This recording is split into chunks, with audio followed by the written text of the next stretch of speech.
6 na buwan. Sa loob ng 6 na buwang iyon, pinili kong manahimik sa aking wheelchair, hayaang bahagyang tumulo ang laway sa gilid ng aking bibig at magpanggap na wala akong kinikilala kahit sino. Sa mismong harapan ko pinag-uusapan ng mga anak ko ang pagbebenta ng bahay na ako mismo ang nagpatayo. Ang aking batang asawa, dinadala niya ang kanyang kalaguyo sa aking hapagkainan, sabay tatawa at sasabihing, wala ng utak ang matanda. Pinirmahan na nila ang mga papeles para ipasok ako sa isang mumurahing ampunan at paghati-hatian ng aking bilyones. Ngunit nagkamali sila ng isang malaking pagkakamali. Nakalimutan nila na bago ako, naging isang inutil na matanda ako, ang pinakatusong negosyante sa buong Kamaynilaan. At ngayon, sa aking 80 kaarawan, ibibigay ko sa kanila ang regalong nararapat sa kanila, ang katotohanan at ang ganap na kahirapan. Nagsimula ang lahat eksaktong 6 na buwan na ang nakalipas.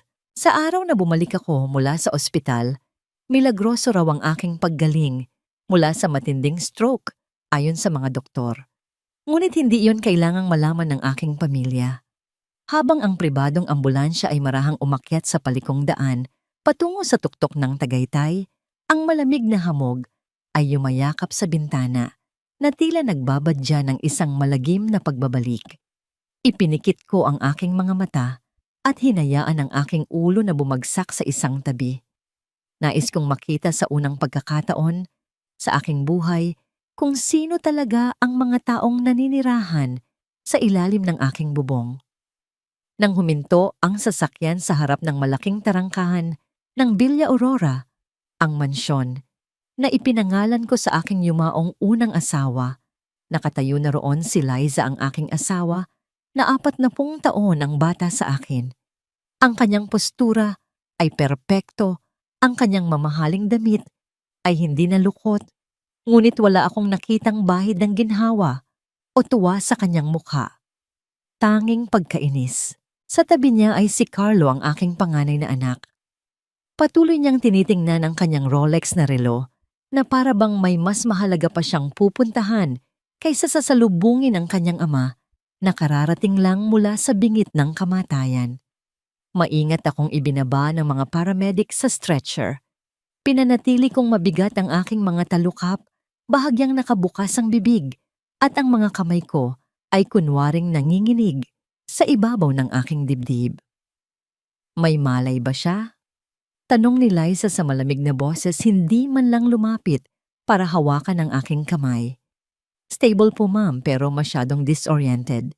Malaki po ang posibilidad na ang pinsala sa kanyang pag-iisip ay permanente na.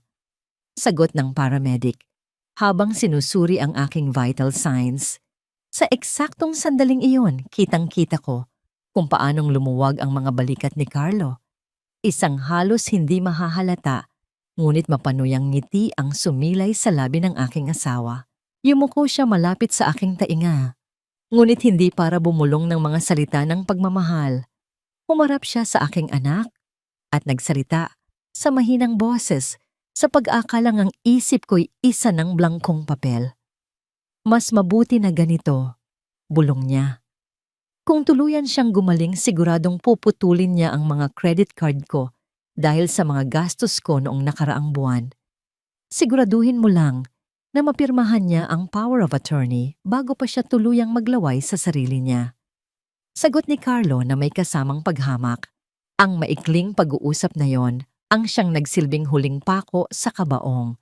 Sa sandaling iyon, si Gregorio Gorio de Villa, ang hari ng real estate, ay nagpasya ng mamatay. At sa lugar niya isinilang ang isang mahina at walang muwang na matanda na matagal na nilang inaasam. Ibibigay ko sa kanila kung ano mismo ang gusto nila hanggang sa malunod sila rito. Inilagak nila ako sa isang silid sa ibabang palapag. Mas ligtas daw para sa akin. Kahit alam kong para lang iyon, hindi na nila ako makitang paakyat baba sa hagdanan. Sa hapon ding iyon pinaalis ni Liza ang mga private nurse. Sinabi niyang siya na mismo ang mag-aalaga sa akin. Isa itong kasinungalingan. Ang totoo, ayaw niya ng mga saksi. Ang unang pagsubok ay dumating sa oras ng hapunan. Inilagay nila ako sa aking wheelchair sa mismong kabisera ng mahabang mesa, ang lugar na buong pagmamalaki kong inupuan sa loob ng 50 taon. Si Consuelo ang aming kasambahay na matagal nang naninilbihan sa pamilya ang nagdala ng pagkain. Ang kanyang mga mata ay namumula, halatang galing sa pag-iyak. Sinubukan niyang maglagay ng mamahaling linen na serbilyeta sa aking kandungan, ngunit mabilis itong inagaw ni Liza. Huwag na yan, Consuelo. Itong plastic na bib na lang. Dudumihan niya lang yan na parang sanggol. Sabi ng aking asawa na may halong pandidiri. Sumunod si Consuelo na kayuko. Pagkatapos ay inihain niya ang hapunan.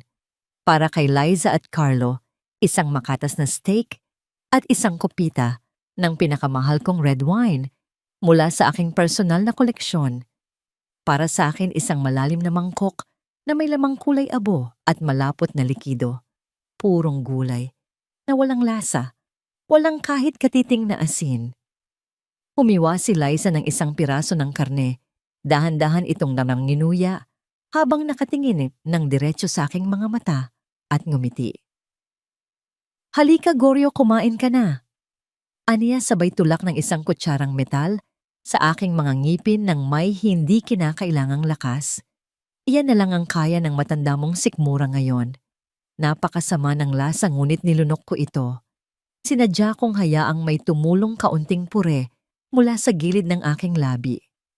Napangiwi si Liza sa pagkasuklam at marahas na pinunasan ng aking mukha halos isang palang serbilyeta. "Nakakaawa ka." Bulong niya sabay lagok ng aking alak. "Isipin mo lahat ng tao sa syudad na ito, takot sa'yo dati. Tingnan mo ang sarili mo ngayon. Isa ka na lang muwebles dito sa bahay at ang mga lumang muwebles ibinebenta o itinatapon. Hindi ako kumurap. Ang puso ko ay dumadagundong sa aking dibdib na parang isang bulkang sasabog, ngunit ang aking mga kamay ay nanatiling walang kibo sa aking mga tuhod. Kailangan kong magtimpi. Kung magpapakita ako ng kahit isang kislap ng kalinawan ngayon, mawawala ang aking lamang." Nang gabing iyon ang katahimikan ng mansyon ay binasag ng isang tawag sa telepono. 2:00 na ng madaling araw. Akala ni Liza ay mahimbing akong natutulog dahil sa pampakalmang ipinainom niya sa akin. Ngunit ang tableta ay idinura ko sa paso ng halaman sa tabi ng aking kama sa sandaling tumalikod siya. Narinig ko ang lagutok ng kanyang mga takong sa pasilyo patungo sa aking pribadong opisina. Maingat akong bumangon mula sa kama. Ang aking mga kalamnan ay naninigas pa, ngunit ang aking determinasyon ay mas matibay pa sa bakal. Gumapang ako patungo sa bahagyang nakabukas na pinto ng opisina at itinuon ang aking pandinig. "Dennis, kailangan mong bilisan ang mga papeles," sabi ni Liza sa telepono. Ang kanyang boses ay apurado puno ng pananabik. Tulala na talaga ang matanda. Hindi na niya tayo kilala. Isa na siyang gulay. Oo, nakausap ko na si Carlo. Sang-ayon siya. Gusto nating maideklara siyang mentally incapacitated sa susunod na linggo. Huminto siya nakikinig sa sagot mula sa kabilang linya. Pagkatapos ay humalakhak siya isang tawa na nagpatindig ng balahibo sa aking batok.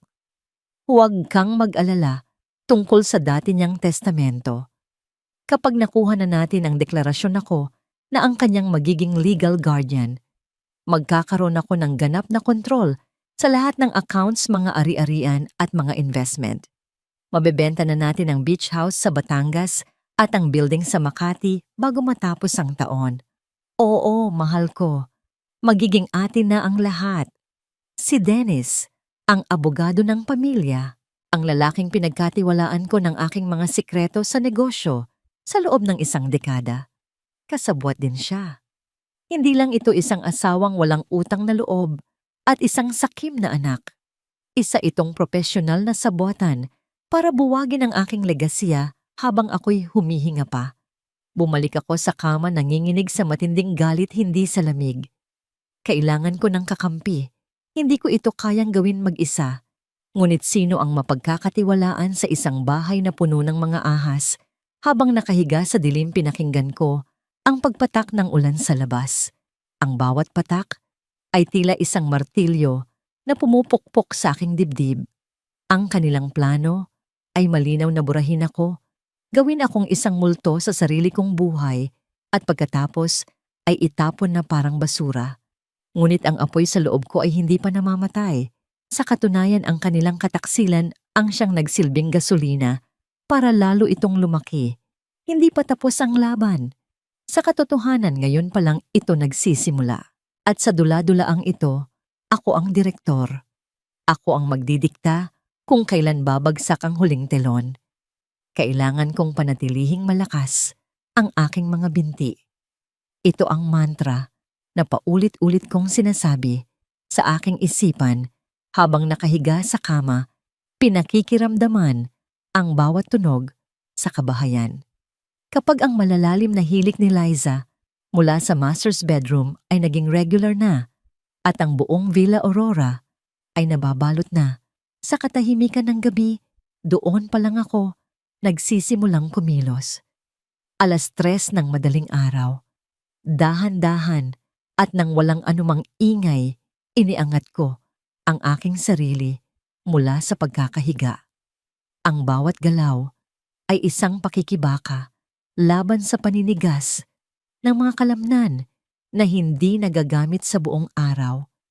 Ngunit sa ilalim ng pananakit, naroon ang determinasyon na parang nagbabagang asero. Sa tulong ng kaunting langis ng oliba na palihim na dinala sa akin ni Consuelo, ang mga gulong ng aking wheelchair ay hindi lumilikha ng anumang tunog. Ngunit ngayong gabi, hindi ko yon gagamitin.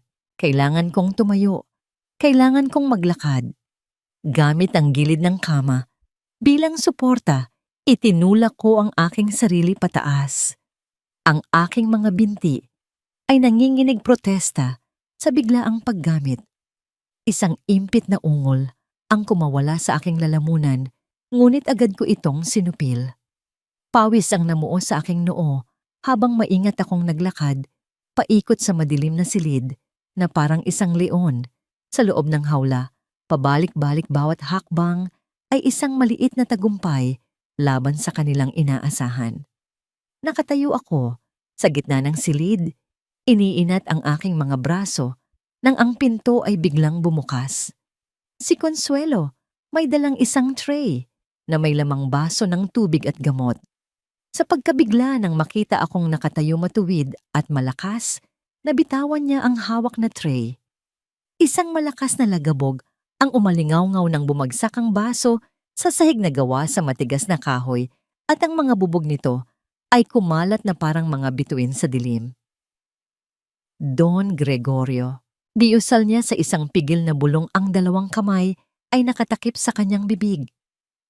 Nakatayo po kayo. Isang himala. Mabilis akong lumingon sa kanya. Ang aking mga galaw ay hindi na mabagal at hirap, kundi mabilis at tiyak.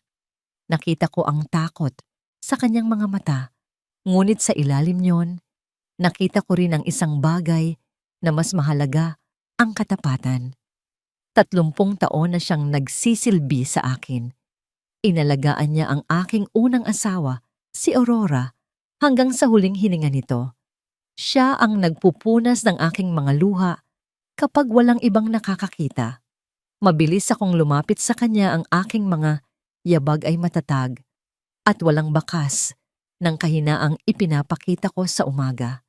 Hinawakan ko siya sa magkabilang balikat at tinitigan ko siya ng diretso sa mata. Makinig kang mabuti, Consuelo. Sabi ko, gamit ang aking tunay na boses, malalim, makapangyarihan at puno ng awtoridad. Ang boses na ginagamit ko para isara ang mga kontratang nagkakahalaga ng milyon-milyon. Hindi ito himala. Isa itong digmaan at kailangan kong malaman kung saang panig ka. Nanginginig si Consuelo, ang tingin niya ay nagsasalitan sa aking malinaw na mga mata at sa nakasaradong pinto. Senyor, sinasabi po nila, Mga masasamang bagay tungkol sa inyo. Si Senyora Liza, si Sir Carlo, may masama po silang binabalak. Utal niya habang mga luha ang namumuo sa kanyang mga mata. Alam ko, alam kong lahat. Sagot ko marahang binitawan ang kanyang mga balikat. Gusto nila akong ideklarang baliw para manakawin ang lahat ng pinaghirapan ko. Pero hindi ako papayag. Wawasakin ko sila, Consuelo, isa-isa. Pero kailangan ko ng iyong mga mata at tainga. Kailangan kong maging espiya kita sa sarili kong pamamahay. Pinunasan ni Consuelo ang kanyang mga luha gamit ang dulo ng kanyang duster. Ang kanyang ekspresyon ay nagbago. Ang takot ay napalitan ng isang matinding determinasyon. Ang lungkot sa kanyang mga mata ay naging nag-aalab na galit. Binaboy po nila ang alaala ni Senyora Aurora. Sabi ni Consuelo sa tinig na puno ng kinikimkim na puot. Ang babaeng yan, ipinagbawal niya ang asin sa pagkain ninyo. Pero kung kumain siya ng mamahaling pagkain, akala mo wala nang bukas? Si Sir Carlo, dinala niya rito ang mga kaibigan niyang sugarol nung isang araw at pinagtawanan kayo. Sabihin niyo lang po kung ano ang kailangan kong gawin, Don Gregorio. Hanggang sa kamatayan para kay Senyora Aurora at para sa inyo. Ngumiti ako sa unang pagkakataon sa loob ng 6 na buwan. Isang tunay at matalas na ngiti. Ito na ang aking unang kapanalig. Bukas.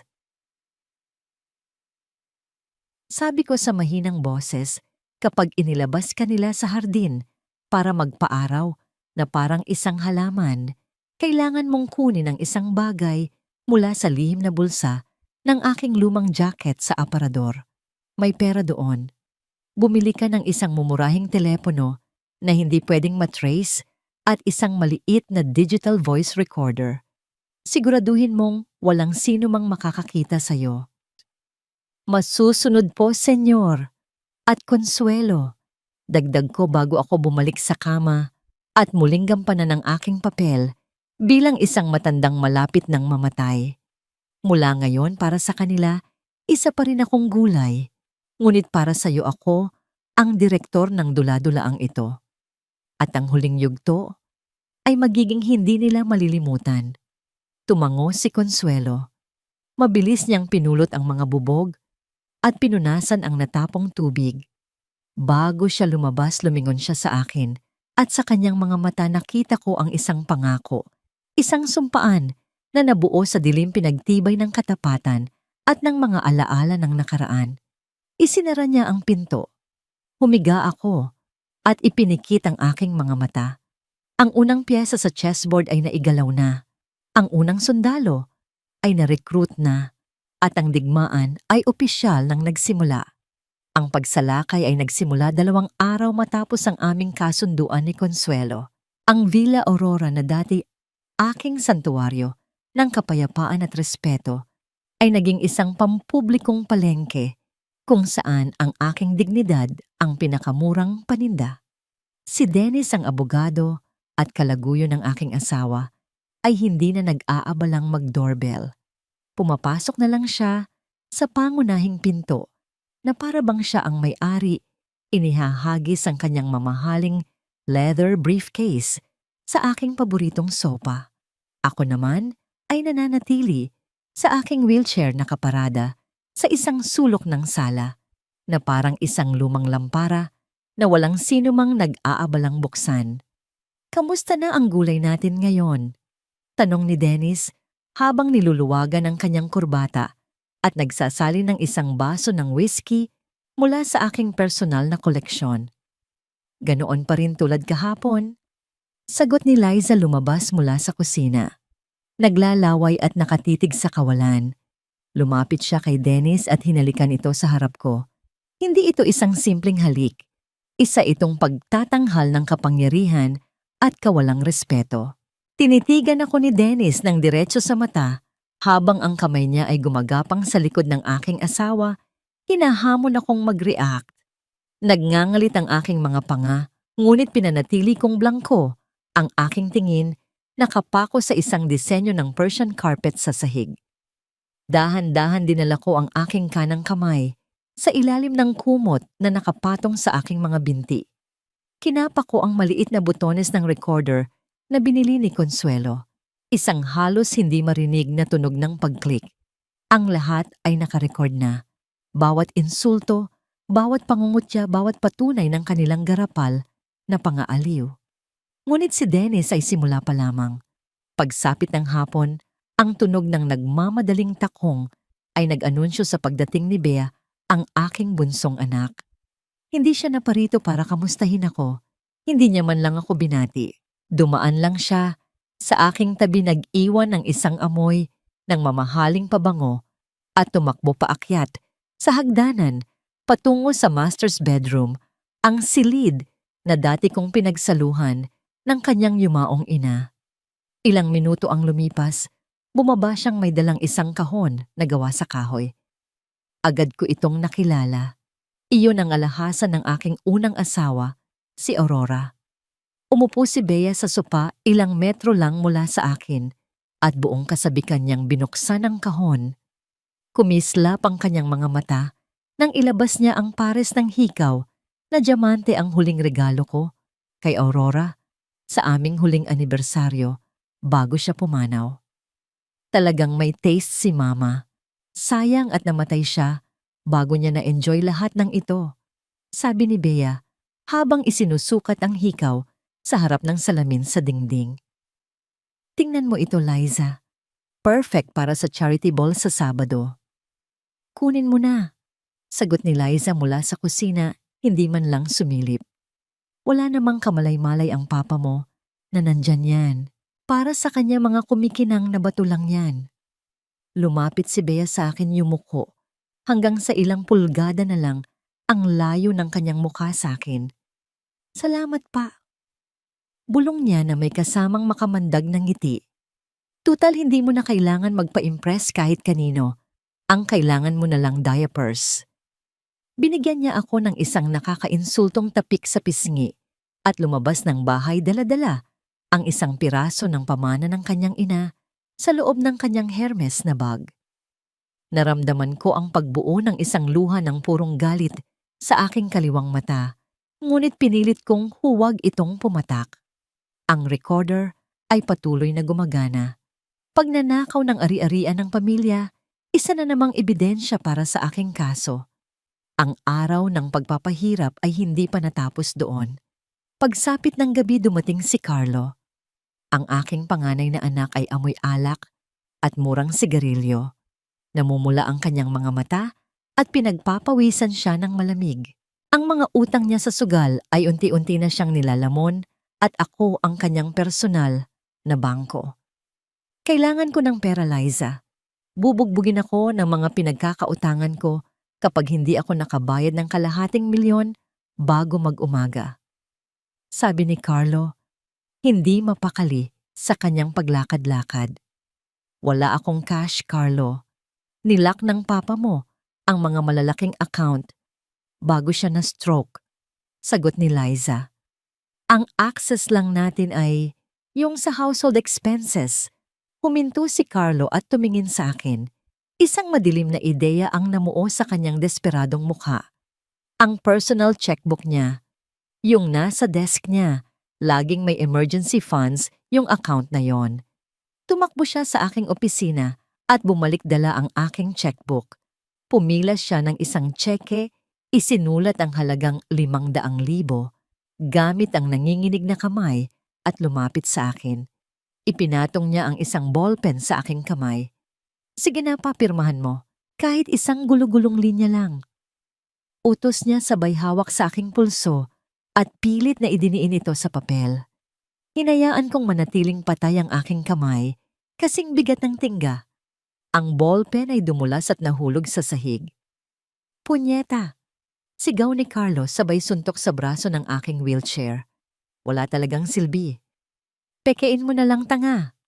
Sabi ni Dennis mula sa sopa, hindi man lang inaalis ang tingin sa kanyang cellphone. Sino ang makakahalata? Alam ng bangko na may sakit siya. Kung gumewang man ang pirma, iisipin nilang dahil lang yan sa stroke. Pinulot ni Carlo ang ballpen, tiningnan ako ng may sukdulan na paghamak. Inilagay ang tseke sa center table at pinirmahan ang pangalan ko, pamemeke ng dokumento, panloloko sa bangko, sa harap ng mga saksi.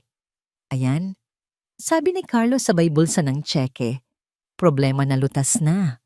Nang gabing iyon nang sa wakas, ay dinala na nila ako sa aking silid at tumahimik na ang bahay, hinintay ko ang pagdating ni Consuelo. Pumasok siya sa aking kwarto na may dalang tubig bilang dahilan at nilak ang pinto. Umupo ako sa gilid ng kama.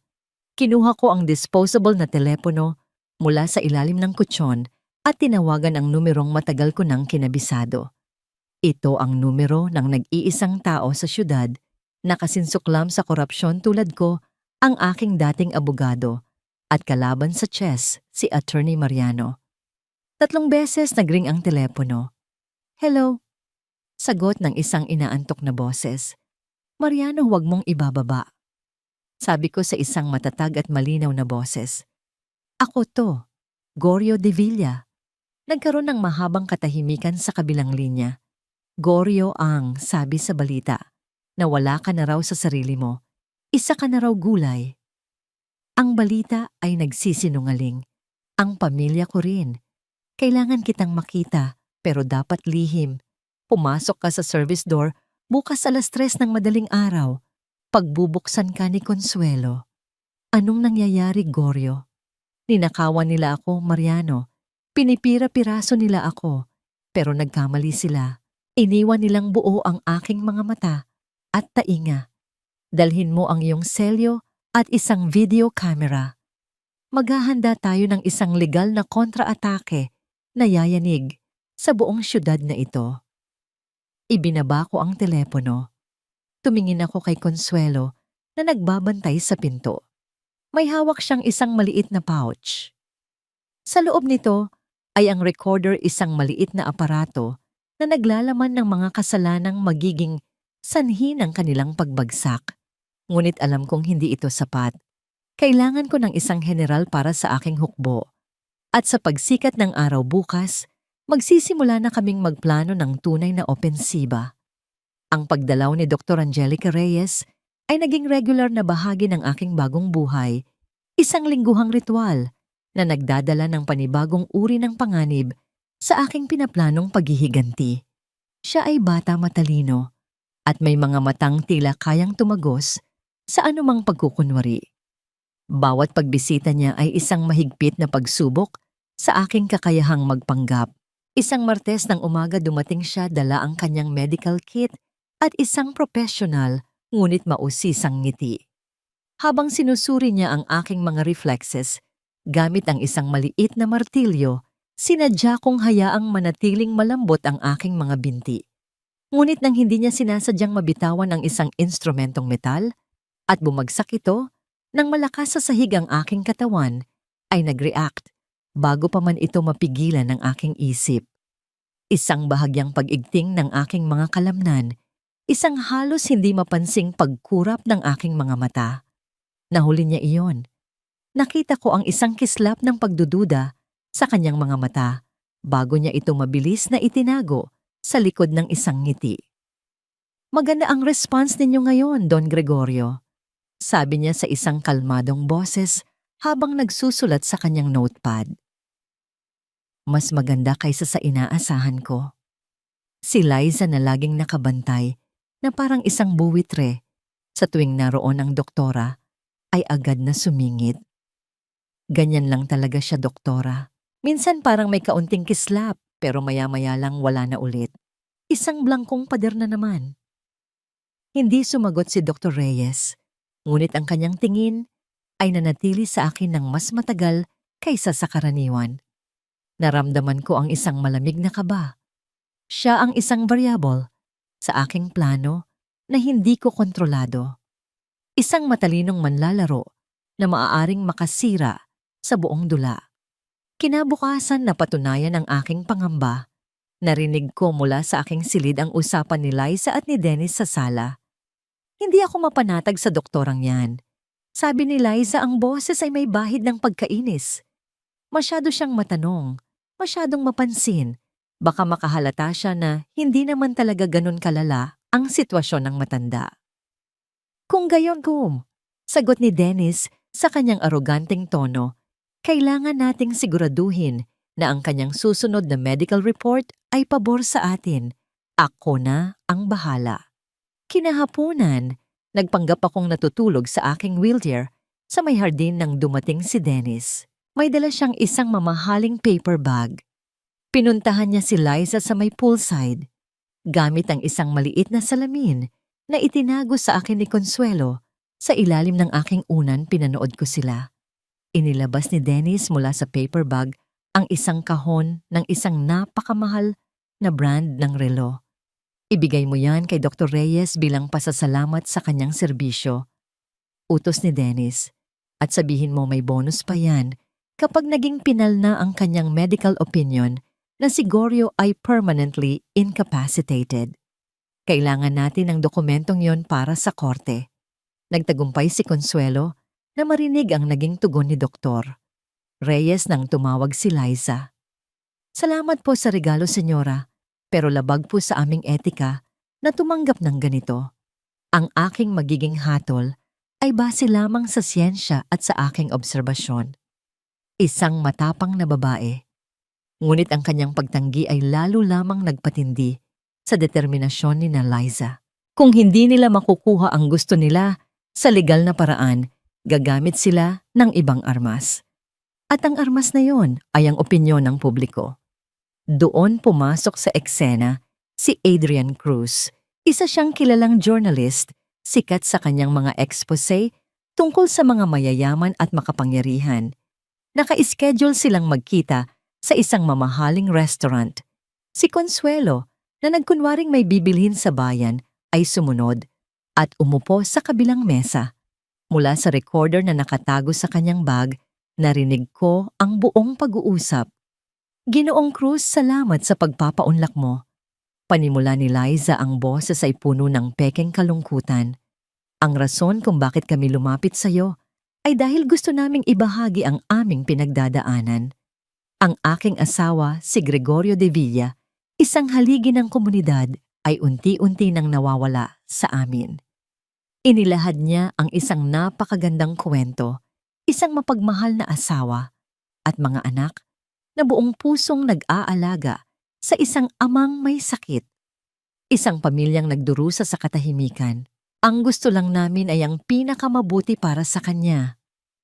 Dagdag ni Dennis na para bang siya ay isang tunay na miyembro ng pamilya. Plano naming ilipat siya sa isang espesyal na pasilidad kung saan matatanggap niya ang pinakamahusay na pangangalaga. Ngunit may mga taong mapanghusga. Baka isipin nilang tinatalikuran namin siya.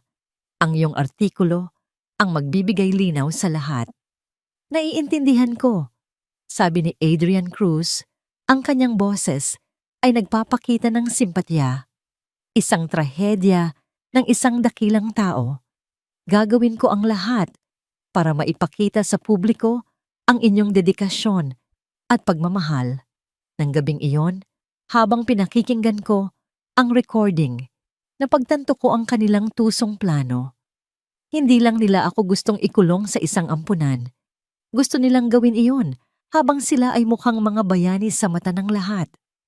Gusto nilang makuha ang simpatya ng publiko para walang sino man ang magtaka kapag bigla na lang akong nawala. Isang bagong banta ang lumitaw, ngunit kasabay nito isang bagong oportunidad. Hindi nila alam na ang bawat salitang binitawan nila kay Adrian Cruz ay isa na namang ebidensya. At ang mamahaling relo na tinanggihan ni Dr. Reyes, ipinakuha ko ito kay Consuelo mula sa basurahan kung saan ito itinapon ni Liza sa galit. Attempted bribery. Tumingin ako sa labas ng bintana. Ang mga anino ng gabi ay humahaba na parang mga galamay na gustong umabot sa akin. Pero hindi ako natatakot dahil sa bawat anino na kanilang nililikha, mas lalong tumitingkad ang liwanag ng katotohanang malapit ng sumabog. At kapag nangyari iyon, walang anino na makapagtatago sa kanila. Isang Martes ng hapon, habang ang ulan ay marahang bumubuhos sa labas, ipinatawag ni Liza ang isang emergency family meeting. Ang tono, Sa kanyang boses ay nagpapahiwatig na isang mahalagang desisyon ang malapit ng gawin. Dumating sina Carlo at Bea, ang kanilang mga mukha ay nagpapakita ng pinaghalong pagkainip at kasabikan sa kung anumang perang mapag-uusapan. At si Dennis gaya ng dati ay naupo sa silyang katapat ng akin na para bang siya ang tunay na pinuno ng pamilya. Ako ay nasa aking karaniwang sulok, uloy na kayukutingin, ay nawawala nagpapanggap na hindi ko naiintindihan na ang pinag-uusapan nila ay kung paano ako itatapon. Hindi na natin siya pwedeng panatilihin dito, sabi ni Liza binasag ang katahimikan. Ang kanyang boses ay matigas walang bahid ng emosyon. Masyadong magastos ang pag-aalaga sa kanya. Ang sweldo ni Consuelo ang espesyal na pagkain ng kuryente para sa heater. Lahat yan dagdag gastos. Isa pa ang presensya niya ay nagpapadilim sa buong bahay. So ano ang suggestion mo? Tanong ni Bea habang sinusuri ang kanyang bagong manicure. Hindi naman natin siya pwedeng basta nalang palayasin. Pagpipiestahan tayo ng media. Isang tusong ng ngiti ang sumilay sa labi ni Liza. May kinuha siyang isang makulay na brochure mula sa kanyang bag. Idinulas niya ito sa ibabaw ng mesa patungo sa kanyang mga stepchildren. Nakahanap na ako ng perpektong solusyon. Anya, ang pangalan nito ay El Ocaso Sereno, ang dapit hapong payapa. Kinuha ni Carlo ang brochure at humalakak ng may pag-aalinlangan. Nagbibiro ka ba? Alam ko ang lugar na yan. Nadaanan ko minsan. Mukhayang abandonadong kulungan. Ang sabi-sabi, amoy amag daw sa loob at ang mga matatanda laging nakasedate para hindi manggulo. Eksakto, sabi ni Liza nang may malamig na katiyakan. Mura. Ang gastos ay isang maliit na bahagi lang ng ginagastos natin dito. At ang pinakamaganda malayo. Walang bibisita sa kanya. At kung magreklamo man siya, walang makakarinig. Pananatilihin ng mga gamot na nakatikom ang bibig niya. Huminto ang pagtibok ng puso ko. Gusto nila akong ilibing ng buhay sa isang limot na butas para tuluyan na akong mabura sa mundo. Ikinuyom ko ang aking mga kamao sa ilalim ng kumot. At anong gagawin natin sa perang matitipid? Tanong ni Carlo, sumandal pa sulong ang mga matay kumikinang sa interes. Dito na pumasok si Dennis, binuksan ang kanyang itim na leather briefcase sa ibabaw ng mesa. Diyan na ako papasok, anunsyo niya. Kapag naipasok na si Gorio at naideklarang incompetent, sisimulan na natin ang operasyon limpieza. Naglabas si Dennis ng isang makapal na dokumento at inilagay ito sa gitna. Mayroon na akong buyer para sa mansyon na ito, isang dayuhang investor na gusto na ang property at magbabayad ng cash. Cash? Tanong ni Bea ng lalaki ang mga mata. Buong halaga, kumpirma ni Dennis. At ang pinakamaganda gagawin natin ito under the table. Ang opisyal na kontrata, sasabihin nating ipinagbili ang bahay sa napakababang halaga para kakarampot lang ang babayaran nating buwis. Ang natitirang pera, ang malaking maleta na puno ng totoong bayad, paghahatian nating 4 sa isang offshore account. Walang idedeklara sa gobyerno. Tax evasion, yan bulong ni Carlo, kinakabahang tumingin sa pinto. Financial freedom yan tanga, sagot ni Dennis. Itinayo ng tatay mo ang imperyong ito na sumusunod sa mga patakaran. Tingnan mo siya ngayon. Naglalaway sa isang silya. Tayo ang magiging matalino. Ibenta lahat, hatiin ang pera. At kapag namatay na ang matanda sa ampunan na, yon wala nang matitirang mamanahin o hahabulin pa. Tumango silang lahat. Ang kasunduan ay selyado na. Sila ay magsasagawa ng malawakang pandaraya sa buwis at pag-abandona sa isang tao. Mag-toast tayo para dyan, sabi ni Liza tumatayo. Punta tayo sa Terrace Manigarillo at magbukas ng champagne. Amoy gamot dito sa loob. Tumayo silang 4. Si Dennis Campante sa kanyang plano at sa aking inaakalang pagiging inutil ay nagawa ang pinakamalaking pagkakamali ng kanyang buhay.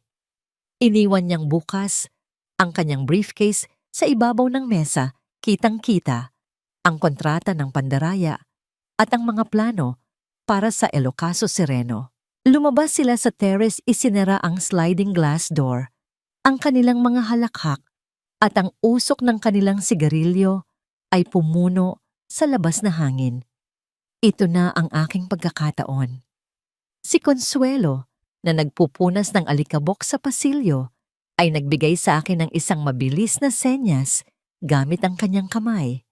Ngayon, naginamit ko ang lakas ng aking mga braso. Ang mga gulong ng aking wheelchair ay tahimik na umikot sa ibabaw ng makapal na carpet. Lumapit ako sa mesa, ang puso ko'y kumakabog sa aking lalamunan. Kung may isa man sa kanila na lumingon at makita akong kumikilos nang may liksi, tapos na ang aking plano at marahil pati na rin ang aking buhay. Nakarating ako sa briefcase. Ang aking mga kamay, na ilang segundo lang ang nakalipas, ay nagkukunwaring nanginginig, ay kumilos ng may katiyakan ng isang siruhano. Inilabas ko ang aking disposable na telepono mula sa lihim na taguan sa ilalim ng upuan. Itinutok ko ito sa dokumento.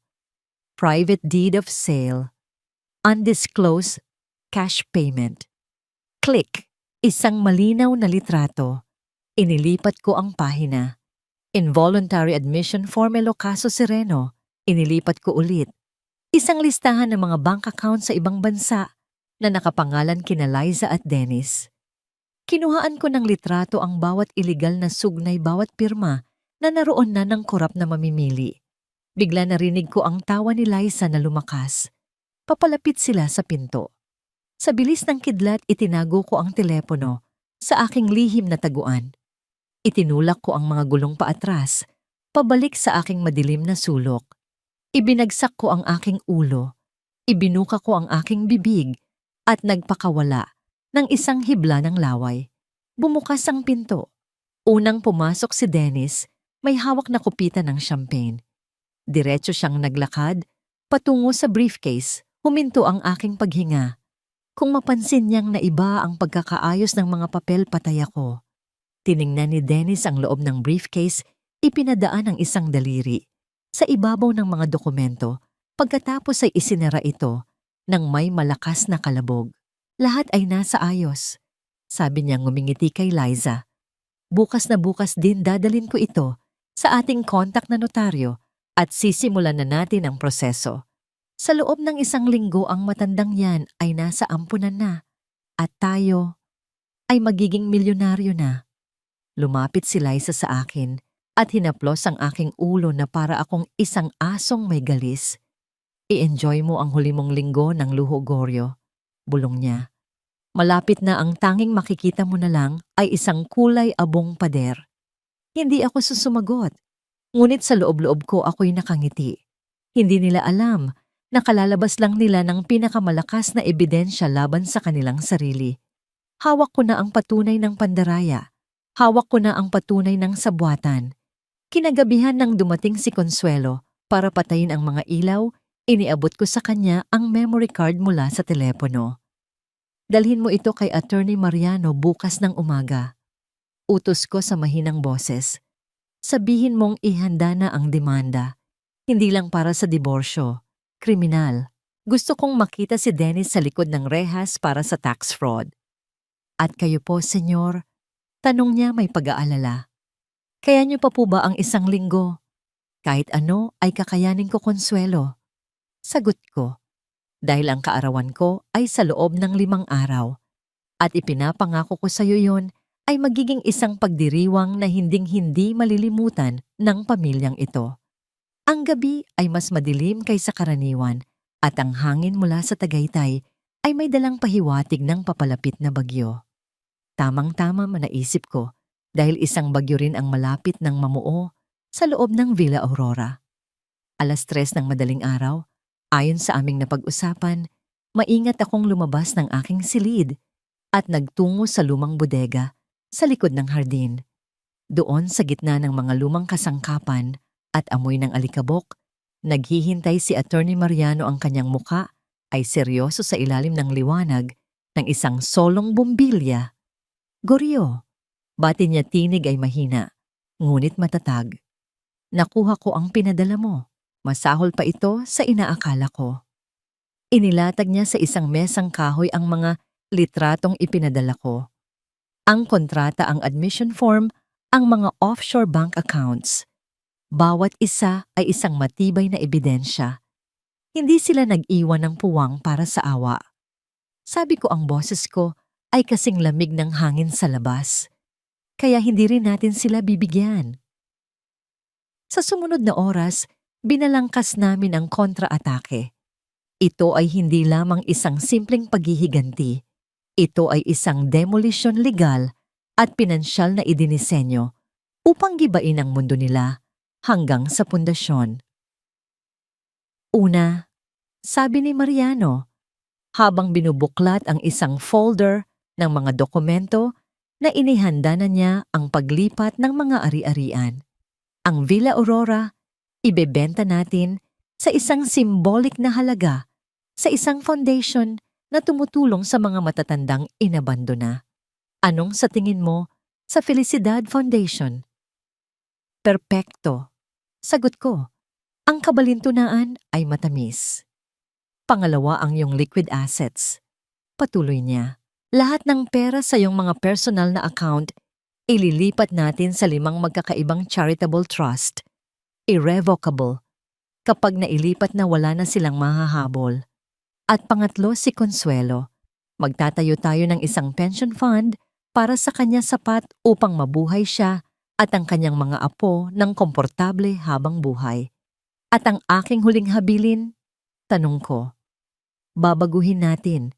Ang bago ay mag-iiwan ng eksaktong piso para kina Liza, Carlo at Bea. Isang paalala ng kanilang halaga sa'yo.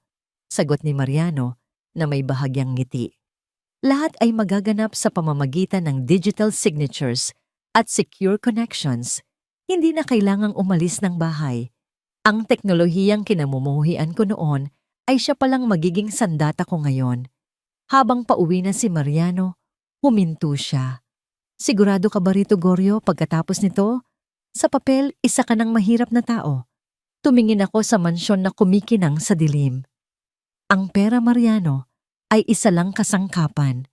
Ginamit ko ito para bumuo. Gagamitin ko ito ngayon para magwasak. Ang tunay na kayamanan, ang kapayapaan ng isip. Yan ang hindi nila makukuha sa akin. Kinabukasan, lumabas ang artikulo ni Adrian Cruz. Nasa front page ito ng lifestyle section. Ang pamagat, ang tahimik na agoniya ng mga De Villa, isang kwento ng pag-ibig at sakripisyo. Ang litrato ay kuha sa isang anggulo kung saan si Liza ay mukhang isang nag-aalalang anghel, habang ako naman ay nakaupo sa aking wheelchair, isang malungkot na anino sa likuran. Ipinagyabang ito ni Liza sa buong kabahayan, iwinawagayway ang dyaryo na parang isang tropeo. Ngunit ang kanilang pagdiriwang ay hindi nagtagal. Sa hapon, nagsimulang maglabaasan ang mga komento online. Sakripisyo, yung suot niyang damit sa litrato, mas mahal pa sa 1 taon kong sweldo. Sulat ng isang netizen. Nakita ko si Carlo sa kasino nung 1 linggo, tila hindi naman siya nagdurusa. Komento ng isa pa, bakit kailangang ipaalam sa buong mundo? Kung totoong pagmamahal yan, dapat pribadong puna ng isang mas matandang mambabasa. Ang plano nila ay bumaliktad. Imbes na simpatya, batikos at pagdududa ang kanilang natanggap, ang kanilang pagpapakitang tao ay masyadong halata, ang kanilang luho ay masyadong nakakainsulto. Narinig ko ang sigawan mula sa sala. Kasalanan mo to, Dennis. Sigaw ni Liza sa telepono. Sabi mo magiging maganda ang epekto nito. Pinagmukha mo kaming mga sakim na ipokrita. Paano ko malalaman na ganoon pala kabobo ang mga tao sa social media? Depensa ni Dennis. Huminahon ka. Pansamantala lang yan. Ang mahalaga ay ang mga legal na dokumento, hindi ang opinyon ng mga tsismosa. Ngunit ang lamay, ay nagsimula ng lumitaw. Ang kanilang alyansa na binuo sa kasakiman ay nagsisimula ng magkalamat sa ilalim ng presyon. Kinagabihan, habang hinahatid ako ni Consuelo sa aking silid, may iniabot siyang isang maliit na papel. Galing ito kay Mariano. Handa na ang lahat. Isang pindot mo na lang ang hinihintay. Tiningnan ko ang aking refleksyon sa madilim na bintana. Ang mukha ng isang matanda pagod at talunan. Ngunit sa likod ng mga matang iyon, ang apoy ay mas nagniningas pa kaysa dati. Bukas sisimulan ko na ang psychological warfare. Kung ang legal na opensiba ay isang bomba, ang gagawin ko bukas ay isang lason, dahan-dahan, hindi mararamdaman hanggang sa mabaliw sila sa kanilang sariling kasinungalingan. Ang kontra-atake ay may dalawang bahagi, ang pagwasak sa kanilang yaman at ang pagwasak sa kanilang katinuan. At ang huli iyon ang mas masisiyahan akong gawin. Nagsimula ang aking digmaang psikolohikal sa mga simpleng bagay, mga maliliit na pagbabago sa kapaligiran na sapat lamang upang magtanim ng binhi ng pagdududa sa kanilang mga isipan. Isang gabi, habang sila ay mahimbing na natutulog, kinuha ko ang mga susi ng mamahaling sports car ni Dennis mula sa lalagyan nito sa may pasukan. Dahan-dahan at nang walang ingay itinago ko ito sa loob ng isang antigong plorerang porselana sa kabilang dulo ng sala. Pagkatapos binuksan ko ng bahagya ang pinto sa likod na patungo sa hardin sapat lamang para pumasok ang malamig na hangin ng gabi. Kinabukasan isang maliit na impyerno ang sumalubong sa kanila. Punyeta, sigaw ni Dennis, hinahalughog ang kanyang mga bulsa at ang ibabaw ng mesa. Nasaan ang mga susi ko, malilate na ako sa meeting ko sa investor. Consuelo, bulyaw ni Liza. Bakit nakabukas ang pinto sa likod? Pumasok lahat ng alikabok. Ang lamig-lamig pa. Narinig ko ang panginginig sa boses ni Consuelo. Perpekto ang kanyang pag-arte. Hindi ko po alam, senyora. Sinigurado ko pong nakasara lahat kagabi. Baka po luma na ang kandado. Ikaw ang luma, sagot ni Liza. Kung magpapatuloy ka sa pagiging makakalimutin mo, isasama na kita kay Goryo sa ampunan. Natagpuan ni Dennis ang kanyang mga susi sa plorera pagkatapos ng halos kalahating oras na paghahanap. Nakita ko ang pamumutla sa kanyang mukha. Tumingin siya sa paligid puno ng paranoia. Walang sino mang pumasok sa bahay. Naka-activate ang alarm system. Nagsisimula na silang pagdudahan ang kanilang sariling katinuan at iyon ay nagbigay sa akin ng isang madilim at tahimik na kasiyahan. Inulit ko ito sa iba't ibang paraan. Ang paboritong aklat ni Liza na biglang mapupunta sa kusina. Ang remote control ng TV na matatagpuan sa loob ng refika, mga maliliit na bagay na unti-unting sumisira sa kanilang pakiramdam ng kaayusan at kontrol. Ngunit ang pangyayaring tuluyang sumelyo sa aking puso laban sa anumang awa ay naganap 2 gabi bago ang aking kaarawan. Nakahiga ako sa kama, nagpapanggap na tulog ng dahan-dahang bumukas ang pinto. Isang amoy ng murang whiskey ang pumasok sa silid. Si Carlo, ang aking anak. Pumasok siyang gumigewang-gewang. Umupo siya sa gilid ng aking kama at tinitigan ako ng matagal. Sa isang saglit sa ilalim ng liwanag ng buwan na tumatagos sa bintana, nakita ko ang mga luha sa kanyang mga mata. Ang puso ko, bilang isang amahangal at sentimental, ay biglang kumabog. Naparito ba siya para humingi ng tawad? Nakakaramdam ba siya ng pagsisisi sa planong pagkulong sa sarili niyang ama? Muntik ko nang imulat ang aking mga mata. Muntik ko nang sirain ang aking pagpapanggap at sabihing, anak, lumayo ka sa kanila. Patatawarin kita kung tutulungan mo ako. Bumuntong hininga ng malalim si Carlo at hinawakan ang aking kamay. Ang kanyang kamay ay malamig at nanginginig. Papa, bulong niya, basag ang kanyang boses. Alam kong nandyan ka pa sa loob sa isang lugar. Naghintay ako. Huminto ang aking paghinga. Kailangan ko ng tulong mo, Papa. Patuloy niya. Desperado na ako. Malaki ang utang ko. Magsasalita na sana ako. Sasabihin ko sanang ako ang magbabayad ng lahat ng utang niya kung magbabago siya. Ngunit pagkatapos ay yumuko si Carlo, ang kanyang hiningang amoy alak ay tumama sa aking tainga at ibinulong niya ang mga salitang pumatay sa anumang natitirang pagmamahal ko para sa kanya. Paano ang kombinasyon ng kahadiyero sa opisina? Alam kong may mga diamante ka doon.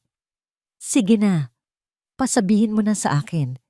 Kahit isang numero lang pa, hindi mo na naman yan kailangan. Malapit ka na ring maglakbay.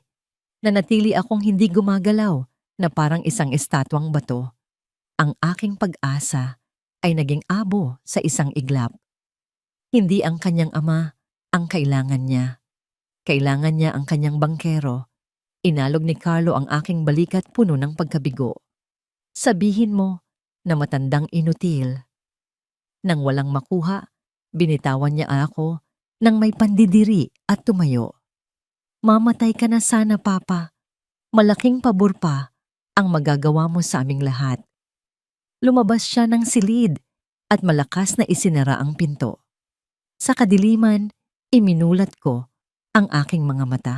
Wala na akong naramdamang sakit o lungkot. Tanging isang ganap na kalamigan, malinaw at matalas na parang talim ng isang diamante. Ang huling hibla ng pagiging ama sa aking puso ay naputol na. Ang lalaking kalalabas lang ng silid ay hindi ko na anak. Isa na lamang siyang estranghero na may kaparehong dugo. Kinabukasan pumasok si Consuelo, dala ang aking almusal. May iniabot siyang isang maliit na piraso ng papel na nakatago sa ilalim ng serbilyeta. Galing ito kay Mariano. All set for the party. The projection system is hacked and ready for your signal. The police are notified and awaiting your call. Binasa ko ang sulat at pinunit ito sa maliliit na piraso. Tumingin ako kay Consuelo. Sa unang pagkakataon, sa loob ng 6 na buwan sa liwanag ng araw, tumayo ako sa kanyang harapan, kahit isang segundo lang, para iunat ang aking likod. Bukas na ang aking 80 kaarawan, Consuelo. Sabi ko na may ngiti ng isang mandaragit sa aking mga labi. Ihanda mo ang pinakamagara kong damit, yung gawang Italiano. Gusto kong maging impeccable kapag pinalayas ko na sila sa aking pamamahay. Ang countdown ay tapos na. Bukas ang lahat ng maskara ay babagsak. Ang bisperas ng aking kaarawan ay ang pinakatahimik at pinakakakilakilabot na araw sa loob ng Villa Aurora. May isang kakaibang tensyon sa hangin na parang katahimikan bago ang isang malakas na bagyo. Si Liza, Carlo at Bea ay abala sa kanilang mga sarili, pumipili ng mga damit na kikipag-usap sa caterer at sinisigurado na ang bawat detalye ng party ay perpekto para sa kanilang pagtatanghal kinabukasan. Para sa kanila, ito ang bisperas ng kanilang tagumpay. Para sa akin, ito ang bisperas ng paghuhukom. Nang gabing iyon, mas maaga kaysa karaniwan, hinatid nila ako sa aking silid. Binigyan ako ni Liza ng doble dosis ng pampatulog. Para makapagpahinga ka ng mabuti, para bukas mahal. Sabi niya, ang boses ay tumutulo sa huwad na pagmamahal. Tinanggap ko ang baso, hinintay siyang tumalikod at ibinuhos ang laman nito sa paso ng halaman gaya ng dati. Hinintay kong tumahimik ang buong bahay. Nang ang orasan sa dingding ay tumunog ng hating gabi, ang simula ng aking 80 taon, sa mundo bumangon ako. Hindi ako nag-aksaya ng oras. Dumiretso ako sa aking opisina, ang lugar na iniwasan nila dahil akala nila'y naglalaman lamang ng mga alaala ng isang taong wala na sa sarili. Binuksan ko ang aking lumang laptop, ang isa na inakala nilang sira na. Isang secure encrypted video call ang nag-ugnay sa akin kay Attorney Mariano na nasa kanyang sariling opisina, napapaligiran ng mga bundok ng dokumento. Handa ka na ba, Goryo? Tanong ni Mariano, ang kanyang mukha ay pagod. Ngunit ang kanyang mga mata ay nagniningning sa determinasyon. Ito na ang huling hakbang. Sa screen, ipinakita niya ang mga digital na dokumento isa-isa. Ang deed of sale para sa Villa Aurora, naglilipat ng pagmamay-ari sa Felicidad Foundation para sa halagang ₱1. Ang mga trust agreements naglilipat ng milyon-milyon sa 5 magkakaibang charity, bawat isa ay nakatuon sa isang bagay na mahalaga sa aking yumaong asawang, si Aurora Edukasyon, para sa mga bata kanlungan, para sa mga hayop pananaliksik, sa medisina, ang pension fund para kay Consuelo na magagarantiya sa kanyang kinabukasan, at ang huli, ang aking last will and testament, binago selyado at digital na notaryado. Basahin mong mabuti ang bawat isa, Goryo. Paalala ni Mariano, kapag ginawa mo na ito, wala nang bawian. Matagal ko nang nabasa ang mga ito sa aking isipan, Mariano. Ituloy na natin. Sagot ko. Ginamit ko ang aking fingerprint scanner at nagsalita ng isang voice command para kumpirmahin ang aking digital signature. Sa loob lamang ng ilang minuto, sa katahimikan ng gabi, ang imperyo na binuo ko sa loob ng 50 taon ay legal na naibigay lahat. Mula sa isang bilyonaryo, ako ay naging isang taong walang anumang pag-aari sa papel. Tapos na. Sabi ko, ang isang pakiramdam ng kaluwagan ay bumalot sa akin. Ang bitag ay handa na. Mag-ingat ka bukas, kaibigan, sabi ni Mariano bago tapusin ang tawag. Ang mga hayop na sugatan ay pinakadelikado. Bago ako bumalik sa aking silid, may isa pa akong huling gagawin. Pumunta ako sa Grand Ballroom kung saan gaganapin ang selebrasyon. Ang lugar ay napakaganda na. Mga bulaklak, mga ilaw, isang malaking entablado sa gitna. Sa ibabaw nito, isang malaking puting screen ang nakababa. Handa nang magpakita ng mga nostalgic na litrato ko. Pumunta ako sa likod ng entablado kung saan nakalagay ang sound at projection system. Sa tulong ng mga detalyadong instruksyon mula sa tech expert ni Mariano, isinaksak ko ang isang mali na USB device sa likod ng projector. Isang maliit kumikislap na ilaw ang nagsabi sa aking konektado na ito. Ngayon, ang control sa kung ano ang ipapalabas sa screen na yon ay nasa akin na sa pamamagitan ng isang maliit na remote na kasya sa aking palad. Bumalik ako sa aking silid at humiga. Ngunit hindi ako natulog.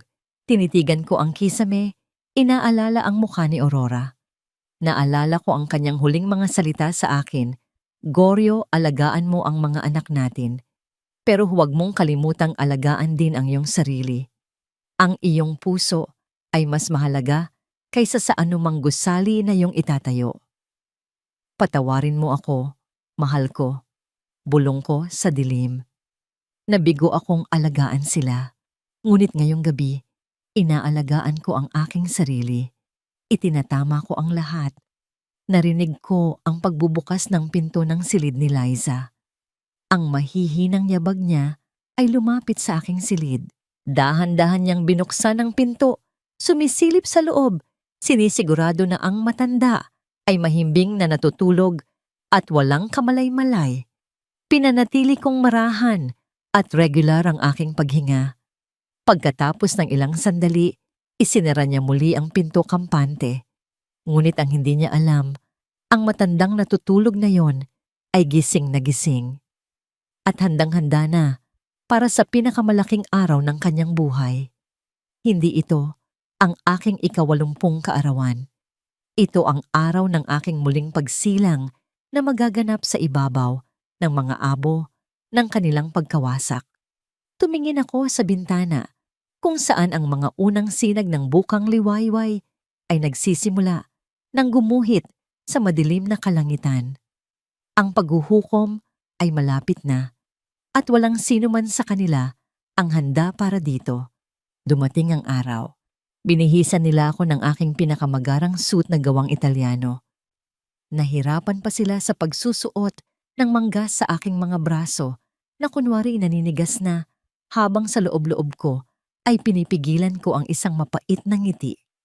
Ang suit na ito na binili ko para sa isang masayang okasyon ay magiging kasuotan ko pala sa isang libing ang libing ng kanilang mga kasinungalingan. Iginulong nila ang aking wheelchair patungo sa Grand Ballroom na ngayon ay puno na ng mga elitista ng kamay nilaan. Mga kasosyo sa negosyo, mga karibal, mga pekeng kaibigan.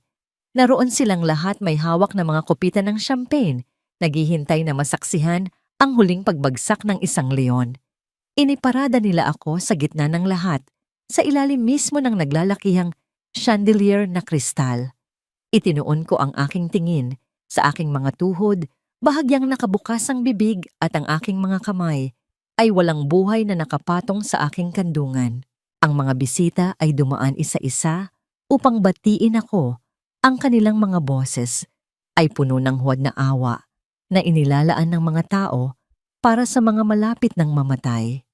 Magpakatatag ka, Goryo. We're praying for you. He's in a better place now. Almost. Bawat salita ay isang maliit na patalim, ngunit tiniis ko ang lahat. Ang pangunahing pagtatanghal ay malapit nang magsimula. At pagkatapos dumating ang reyna ng mga ahas. Si Liza ay pumasok na tila isang bituin sa pelikula. Nakasuot siya ng isang damit na kulay dugong pula at nakasabit sa kanyang leeg ang kwintas na sapiro na ninakaw ni Bea mula sa alhasan ng aking yumaong asawa. Ang makita ang hiyas na yon na sumisimbolo sa aking pagmamahal kay Aurora sa leeg ng babaeng ito ay nagpadama sa akin ng isang galit na halos hindi ko makontrol. Umakyat siya sa maliit na entablado at marahang tinapik ang kanyang kopita gamit ang isang kutsarang pilak. Ang bulungan sa silid ay agad na tumigil. Maraming salamat sa inyong pagdalo. Simula ni Liza ang kanyang boses ay nanginginig isang epektong perpektong inensayo. Naging napakahirap po ng huling 6 na buwan.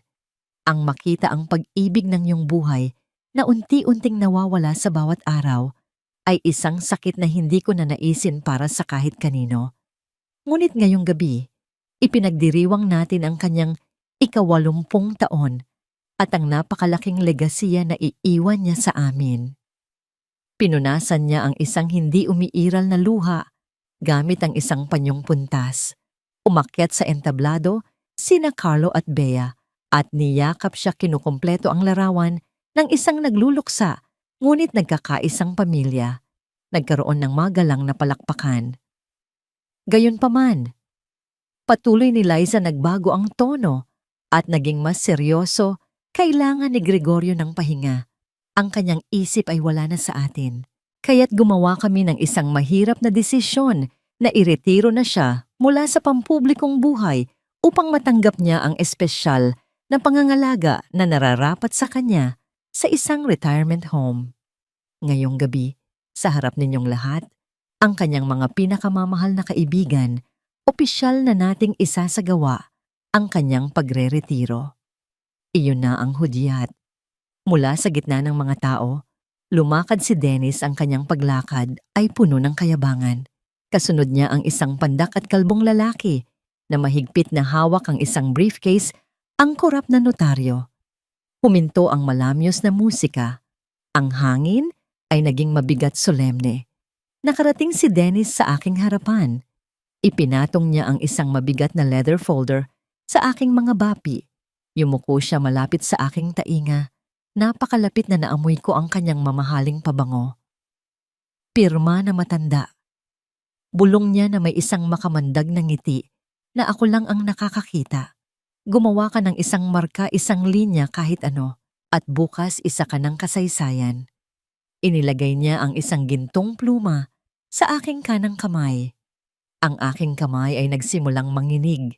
Nang malakas tinatamaan ang papel ng dulo ng pluma, nag-iiwan ang mga patak ng tinta sa puting pahina, ngunit hindi makagawa ng isang tuwid na linya.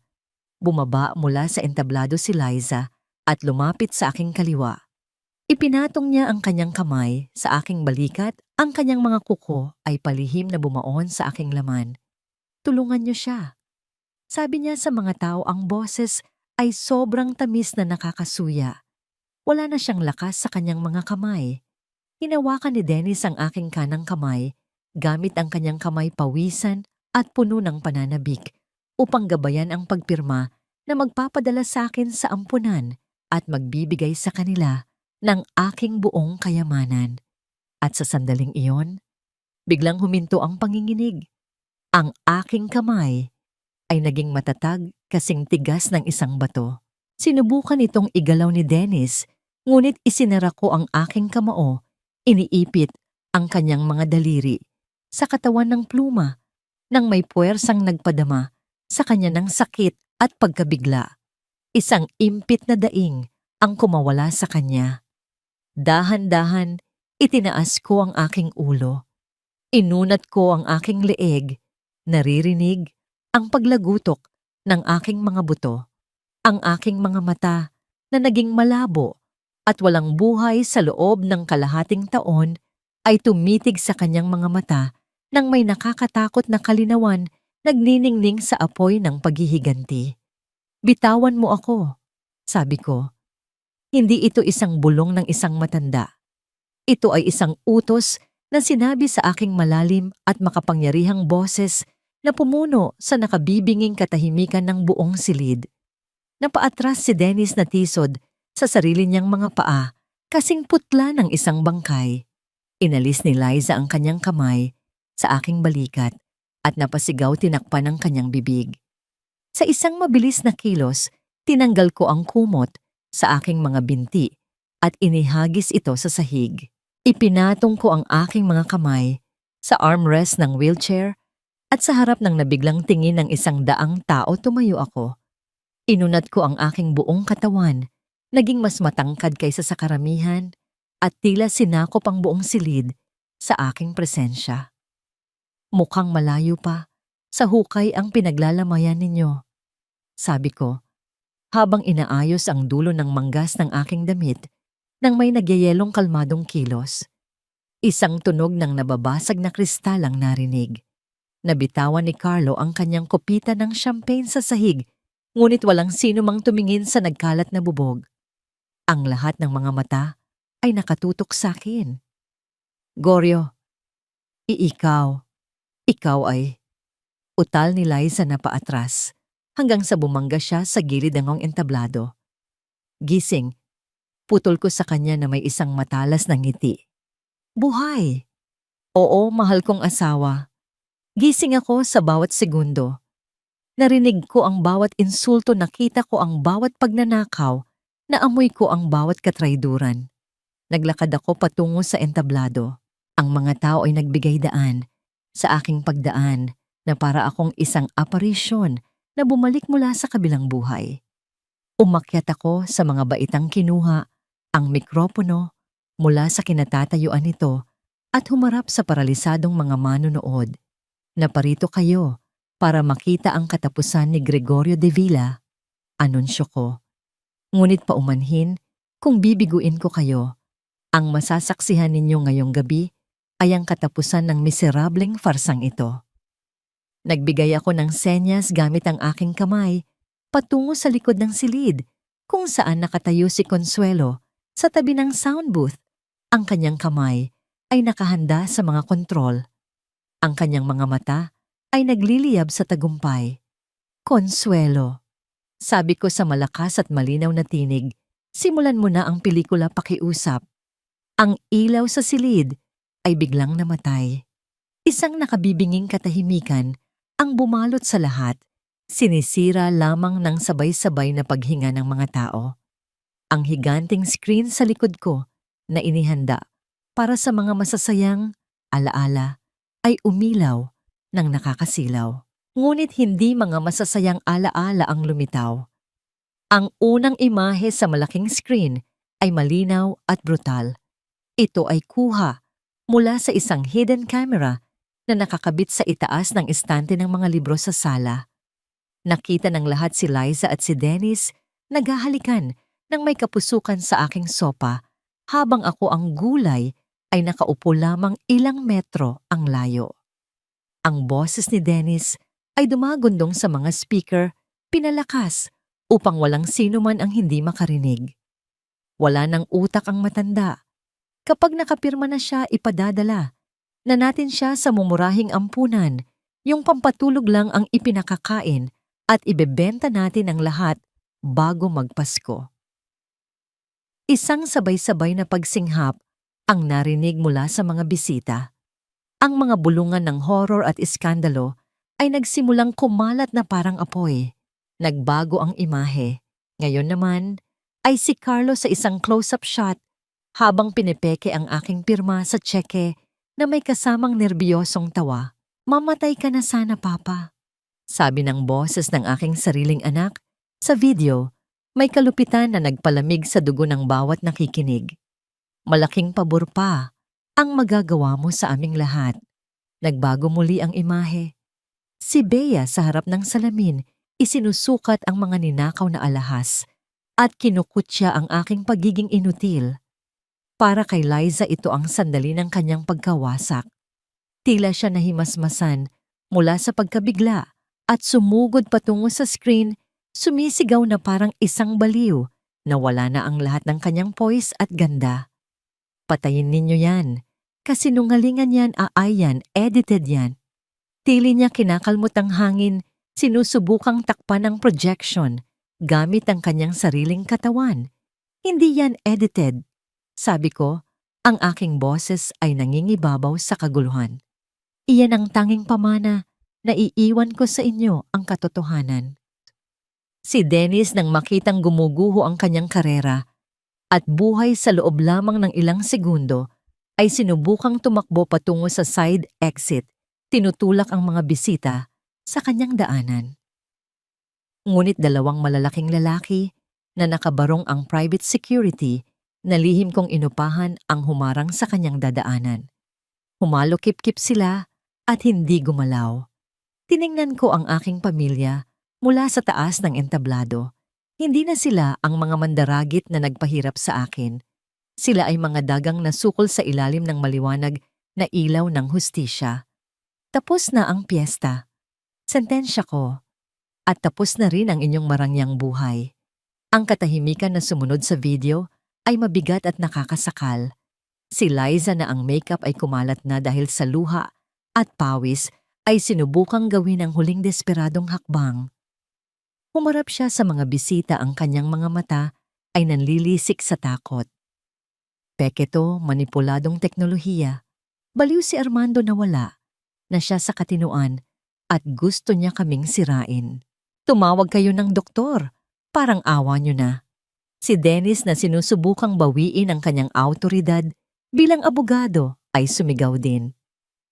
"Mga Ginoo," at binibini manatiling kalmado. Ito ay malinaw na diliri ng isang matandang senili. Mapawawalang bisa natin ang lahat ng ito bukas sa korte. Nagpakawala ako ng isang tuyong halakhak na umalingaw-ngaw sa buong bulwagan at pumutol sa kanilang mga kasinungalingan. Dumukot ako sa bulsa ng aking coat at inilabas ang isang dokumentong may selyo. Itinaas ko ito. "Delirio?" tanong ko ng matatag. Hawak ko rito ang medical certificate na inilabas ngayong umaga ng 3 magkakaibang neuroforensic experts. Pinatutunayan nila na ang aking kalusugang pangkaisipan ay perpekto. Wala akong demensya. Hindi ako kailanman nagkaroon noon. Ngunit kayo ang may napakalaking problema. Sinubukan ni Dennis na agawin ang papel, ngunit hinarang siya ng aking mga gwardya at itinulak pabalik ng walang pag-iingat. At tungkol sa pagpapawalang bisa sa aking mga desisyon, patuloy ko habang bumababa sa mga baitang ng entablado upang harapin sila ng malapitan. "Huli na kayo." Tumingin ako kina Carlo at Bea na parehong nakatayo malapit sa mesa ng cake, paralisado sa takot. "Ipinapakilala ko sa inyo ang tunay na may-ari ng mansyon na ito." Anunsyo ko sabay turo sa pangunahing pinto. Bumukas ang dobleng pinto at pumasok ang isang lalaking nakasuot ng simpleng damit. Siya si Ginoong Ramos, ang direktor ng Felicidad Foundation. Ang bahay na ito ay legal na naibenta, 24 na oras na ang nakakaraan. Paliwanag ko, ninanamnam ang hitsura ng takot sa mukha ni Liza. Ang presyo ay simboliko ₱1. Lahat ay pirmado notaryado at nakarehistro sa Registry of Deeds. Simula mamayang hating gabi ang lugar na ito ay magiging kanlungan para sa mga matatandang inabandona ng kanilang pamilya. Eksakto kung ano ang gusto ninyong gawin sa akin. Hindi mo pwedeng gawin yan. Sigaw ni Carlo, ang boses ay basag.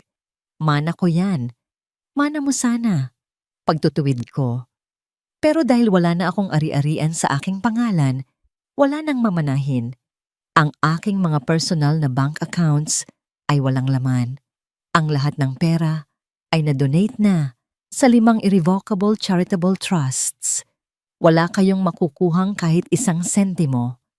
Napaluhod si Liza, humahagulgol, hindi dahil sa pagsisisi, kundi dahil sa pagkawala ng kanyang katayuan sa lipunan. Si Dennis, nang makitang lumulubog na ang barko, ay sinubukan ulit tumakas patungo sa pinto ng serbisyo. Iniiwan ang kanyang kalaguyo. Sandali lang, attorney, sabi ko. Nagbigay ako ng senyas kay Consuelo.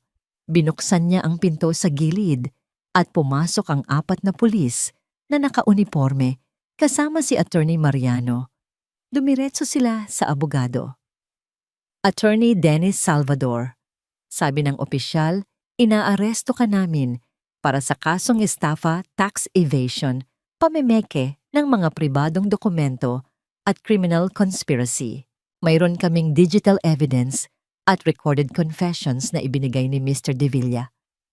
Nanlaban si Dennis nang lagyan siya ng posas, sumisigaw ng mga banta ng demanda habang kinakaladkad siya palabas ng party sa harap ng buong elite ng syudad. Ang mga bisita ay nagbubulungan, ang iba ay kinukunan ng video ang pangyayari, ang iba ay tumitingin nang may pandidiri sa aking pamilya. Lumapit ako kay Liza na nasa sahig pa rin at sa aking mga anak. Meron kayong eksaktong 1 oras, sabi ko nang may nagyayelong lamig. Pwede ninyong kunin ang inyong mga damit at gamit sa banyo. Walang alahas, walang paintings, walang anumang may halaga. Babantayan ng aking mga gwardiya ang bawat galaw ninyo. Papa, please. Ungol ni Bea, sinusubukang hawakan ang aking kamay. Wala akong pupuntahan. Hindi ako marunong magtrabaho. Kung gayon ay matututo ka. Sagot ko, inilalayo ang aking kamay. Maligayang pagdating sa totoong mundo, mga anak ko. Ang mundo kung saan, kung hindi ka magtatrabaho, hindi ka kakain. Asawa mo ako. Iyak ni Liza. Mayroon tayong prenuptial agreement na napawalang bisa mo nang gumawa ka ng hayagang pakikiapid at tangkang ilegal na pagkakulong sa akin. Sagot ko. Ipapadala ng aking abogado ang mga papeles ng diborsyo sa kung saan man kayo matutulog ngayong gabi. Marahil sa ilalim ng tulay, tumalikod ako at naglakad palayo. Palabasin na sila, utos ko sa mga gwardiya. At kung subukan nilang magnakaw kahit 1 kutsarang pilak, tumawag kayo ng pulis. Habang naglalakad ako palayo, narinig ko ang kanilang sigawan habang sila ay tinutulak palabas. Iniinsulto ni Liza si Carlo, tinutulak ni Bea si Liza. Sila ay isang grupo ng mga hyena na nagkakainan sa isa't isa. Nang sumara ang pinto sa kanilang likuran, naramdaman ko ang isang malawak na kapayapaan. Ang hangin sa loob ng bahay ay tila gumaan. 6 na buwan ang lumipas. Ang maalat na simoy ng hangin mula sa karagatan ay marahang umiihip sa mga puting kurtina ng aking bagong beranda. Hindi ito isang higanteng mansyon tulad ng dati, kundi isang maaliwalas na villa sa harap ng dagat sa Batangas, malayo sa ingay at polusyon ng Maynila. Lumabas si Consuelo sa veranda na may dalang 2 baso ng malamig na lemonade. Hindi na siya nakasuot ng uniforme ng katulong.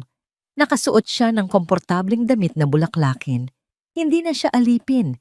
Siya ay aking kasama sa bahay at kaibigan, may sariling sweldo at pensyon na magsisiguro sa kinabukasan ng kanyang pamilya.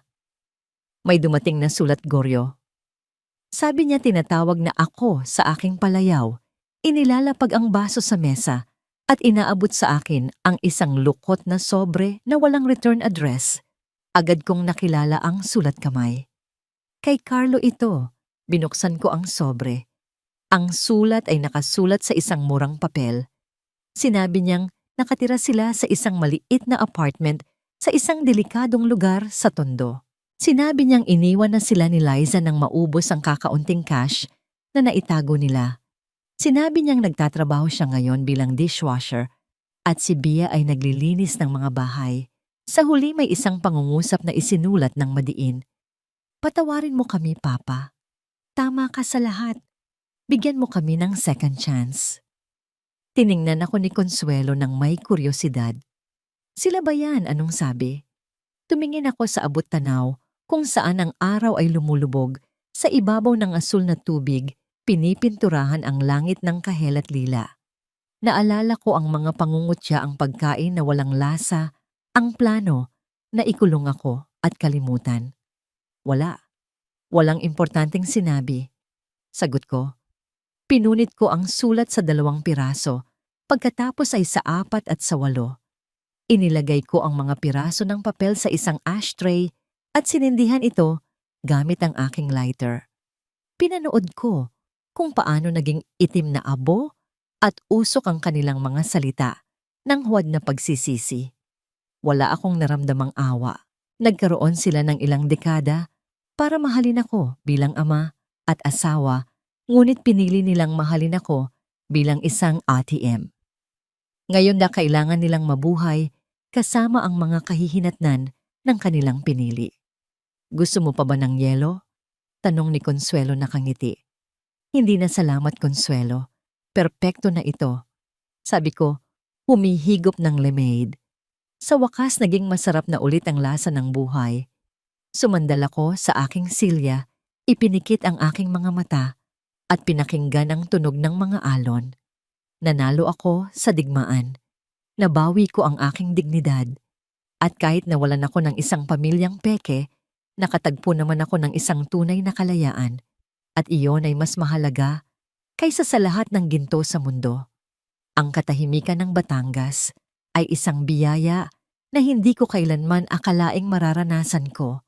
Ang tanging naririnig ko ay ang maindayog na hampas ng alon sa dalampasigan at ang masayang tawa ni Kiko, ang 7 taong gulang na apo ni Consuelo, habang tinuturuan ko siyang maglaro ng chess sa veranda. Checkmate sa 3 tira, Lolo Goryo, sabi ng bata, ang mga matay nagniningning sa talino. Napangiti ako. Ito ang pamilyang pinili ko. Payapa. Totoo. Ngunit ang kapayapaan ay sadyang mailap para sa isang taong may nakaraan na tulad ko. Biglang nabasag ang katahimikan ng hapon. Mula sa mataas na gate na bakal ng villa narinig ko ang mga sigaw. Hindi ito sigaw ng mga humihingi ng tulong, kundi sigaw ng mga taong nagdedemanda ng atensyon. Buksan niyo to, alam naming nandyan ang ama ko. Buksan niyo.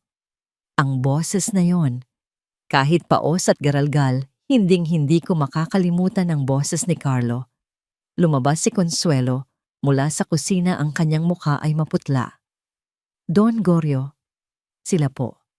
Nakikita ko sila sa CCTV at hindi po sila nag-iisa. Tumayo ako, dahan-dahan, tinutungkod ang aking baston, hindi dahil kailangan ko ito, kundi dahil ito ang simbolo ng aking awtoridad. Lumapit ako sa monitor ng security camera sa sala. Ang nakita ko ay nagpakulo ng aking dugo, hindi sa galit, kundi sa pagkamuhi. Naroon sina Liza, Carlo at Bea. Ngunit wala na ang kanilang dating kinang. Si Liza na dati hindi lalabas ng bahay nang walang designer bag at perpektong makeup ay nakasuot na ngayon ng kupas na blusa at maong. Ang kanyang buhok ay sabog at ang kanyang mukha ay payat at hupyak.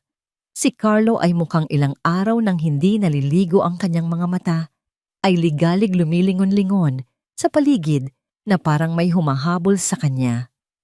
Si Bea ay nakatayo sa likuran, nakahalukip-kip, ang mukha ay puno ng pait at simangot. Ngunit ang mas nakakabahala ay ang mga kasama nila. 2 lalaki na may hawak na mga cellphone at gimbal stabilizers, mga vlogger. Naka-livestream sila. Narito po tayo ngayon sa harap ng mansyon ng bilyonaryong si Gregorio de Villa. Sigaw ng isang vlogger sa kanyang telepono. Habang ang kanyang pamilya ay nagugutom at walang matirahan, siya ay nagpapasarap sa loob ng palasyong ito. Panoorin niyo ang kalupitan ng isang ama. Isa itong pananambang, isang pampublikong paglilitis gamit ang trial by publicity. Alam nilang wala silang laban sa korte, kaya dinala nila ang laban sa kalsada. "Huwag niyo silang papasukin, Don Gorio," nanginginig na sabi ni Consuelo. "Tatawag ako ng barangay o pulis." Umiling ako. Hindi, Consuelo. Kapag tumawag tayo ng pulis, gagamitin nila yon sa video. Sasabihin nilang pinaaresto ko ang sarili kong mga anak. Magmumukha silang kawawa. Iyan ang gusto nila. Ano pong gagawin natin? Inayos ko ang kwelyo ng aking polo shirt. Papasukin mo sila. Pero hanggang sa bakuran lang. Haharapin ko ang mga multo ng aking nakaraan. Binuksan ni Consuelo ang electronic gate. Pumasok ang grupo nang mabilis na parang mga hayop na nakawala sa koral. Sinundan sila ng mga vlogger na itinututok ang kanilang mga kamera sa bawat sulok ng aking hardin. Kinokomentaryuhan ang ganda ng landscaping habang ikinukumpara ito sa paghihirap ng aking pamilya. Lumabas ako sa veranda. Nakatayo ako sa itaas ng hagdanan, tinitingnan sila sa ibaba. Nang makita ako ni Liza, agad siyang nag-transform. Mula sa pagiging agresibo, bigla siyang lumambot. Tumakbo siya palapit sa paanan ng hagdanan at lumuhod sa semento. Isang Oscar-winning performance. "Gorio, mahal ko."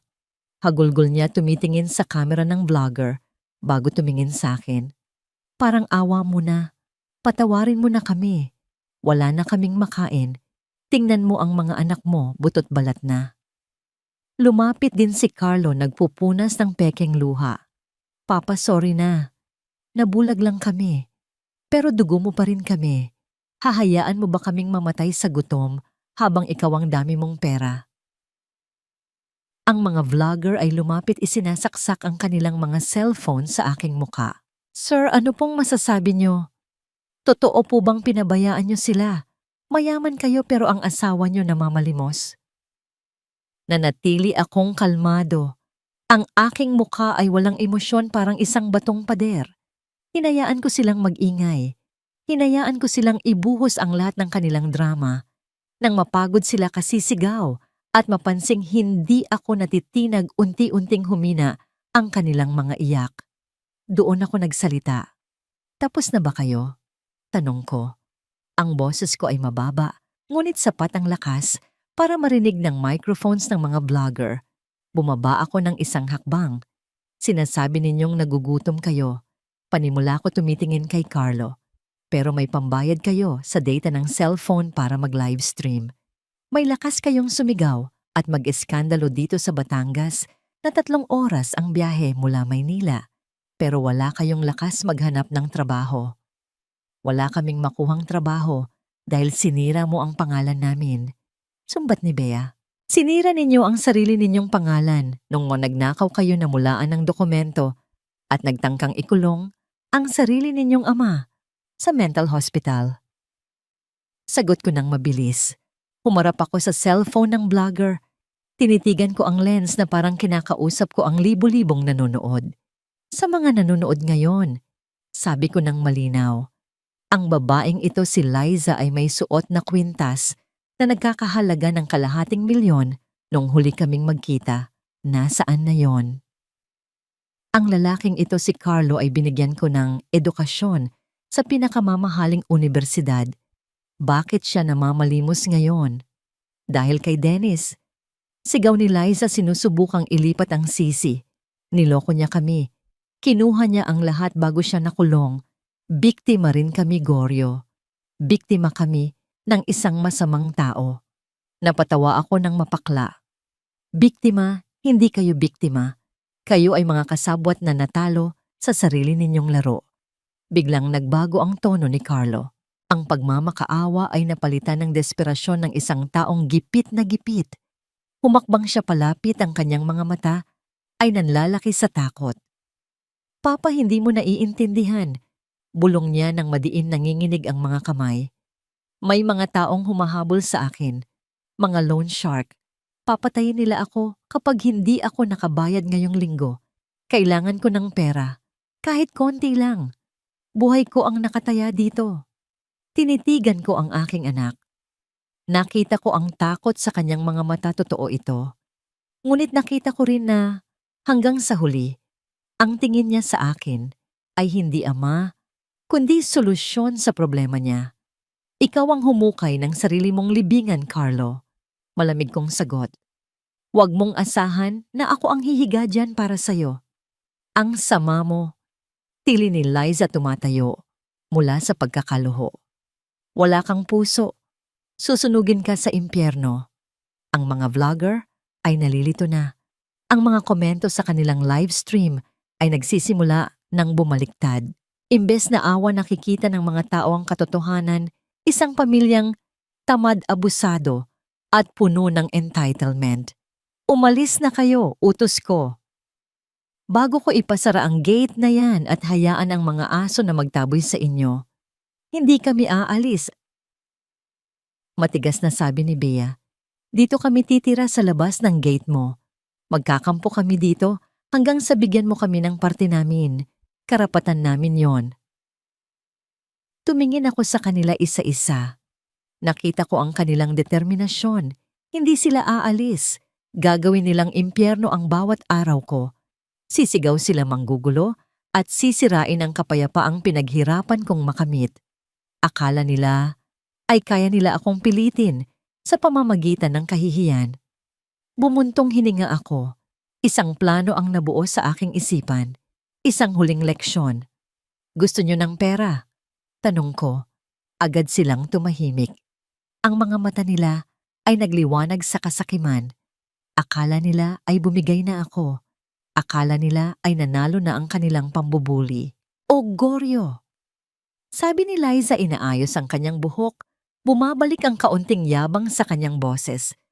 Kahit sapat lang para makapagsimula kami ulit. Alam naming marami ka pang nakatago.